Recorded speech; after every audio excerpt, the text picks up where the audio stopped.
అనంత భక్తి సనాతన ధర్మ ఛానల్కి స్వాగతం.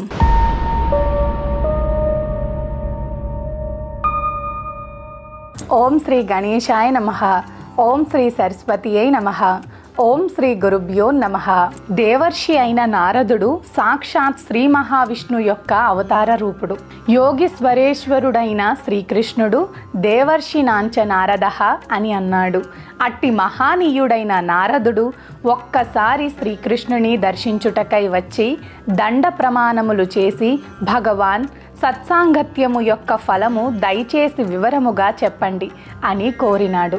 జగద్గురువు అయిన శ్రీకృష్ణుడు సత్సాంగత్య మహిమ అనుభవపూర్వకముగానే నారదునికి తెలియజేయాలని సంకల్పించి, నీవు తూర్పు వైపుగా వెళితే ఒక పెంటకుప్ప కనిపిస్తోంది, అందులో ఉన్న పేడ పురుగును సత్సాంగత్య మహిమేమని ప్రశ్నించు అని చెప్పి జగన్మోహముగా చిరునవ్వు నవ్వాడు. పరమాత్మ ఆదేశానుసారమే చేశాడు నారదుడు. నారద మహర్షి ప్రశ్న అడిగాడో లేదో గిలగిలలాడుతూ ప్రాణాలు విడిచింది ఆ పేడ పురుగు. ఇలా జరిగిందేమని దుఃఖిస్తూ శ్రీకృష్ణుని వద్దకు వచ్చి జరిగిందంతా విన్నవించుకున్నాడు నారదుడు. జరిగినది విని జగన్నాటక సూత్రధారి ఇలా అన్నాడు: ఇప్పుడు పశ్చిమ దిశగా వెళ్ళు. ఒక పాడుపడిన దేవాలయము, అందులో నివసిస్తున్న పావురము కనిపిస్తాయి. నీ సందేహము అది తీర్చగలదేమో చూడు.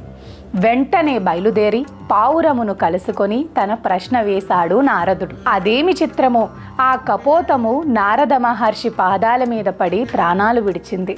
ఇది ఏమి వింత! ఇంకా ఎన్ని విధాలా ఆ భగవంతుడు నన్ను పరీక్షించదలిచాడో అని చింతిస్తూ శ్రీకృష్ణుని వద్దకు వచ్చి జరిగినది విన్నవించుకున్నాడు. అలా జరిగిందా నారదా? అయితే ఈసారి ఉత్తర దిక్కుగా వెళ్ళు. చక్కని మగ శిశువు పుట్టాడు. నీ సందేహమును ఆ శిశువు తీర్చగలదు అని చెప్పి చిరునవ్వులొలకబోసాడు లీలామానుష విగ్రహుడైన నందనందనుడు. మొదటి 2 మార్లు జరిగినది తలచుకొని కొంచెం సంకోచించాడు నారదుడు. సర్వజ్ఞుడైన స్వామి అది గమనించి, నారద, నిర్భయముగా వెళ్ళు, ఈసారి అంతా శుభమే జరుగుతుంది అని ఆశీర్వదించాడు. వెంటనే నారదుడు బయలుదేరి ఆ శిశువు వద్దకు వచ్చి, ఓ పాపాయి, మహాత్ముల సాంగత్యం వలన కలిగే ప్రయోజనమేమిటి అని ప్రశ్నించాడు. నారదుడు ప్రశ్నించిన మరుక్షణం ఆ పసిపాప ఒక దేవతగా మారిపోయి భగవత్ స్వరూపుడైన నారదునికి యథావిధిగా ప్రణమిల్లి ఆశ్చర్యముగా చూస్తున్న నారదునితో, దేవర్షి, అలా ఆశ్చర్యపోతున్నారేమిటి? పెంటకుప్పలోనున్న పేడ పురుగును నేనే. అప్పుడు నా జన్మాంతరాల పుణ్యఫలం వలన అమోఘమైన మీ దర్శన భాగ్యం నాకు కలిగినది. మీ వంటి దివ్య పురుషుల సందర్శన మాత్రముచే నాకు పావురం యొక్క జన్మ లభించింది. ఆ జన్మలో కూడా మీ దర్శన భాగ్యం లభించుటచే రాజపుత్రునిగా జన్మించినాను.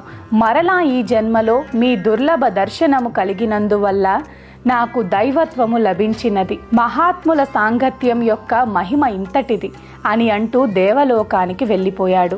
సర్వే జనా సుఖినో భవంతు. లోకా సమస్తా సుఖినో భవంతు.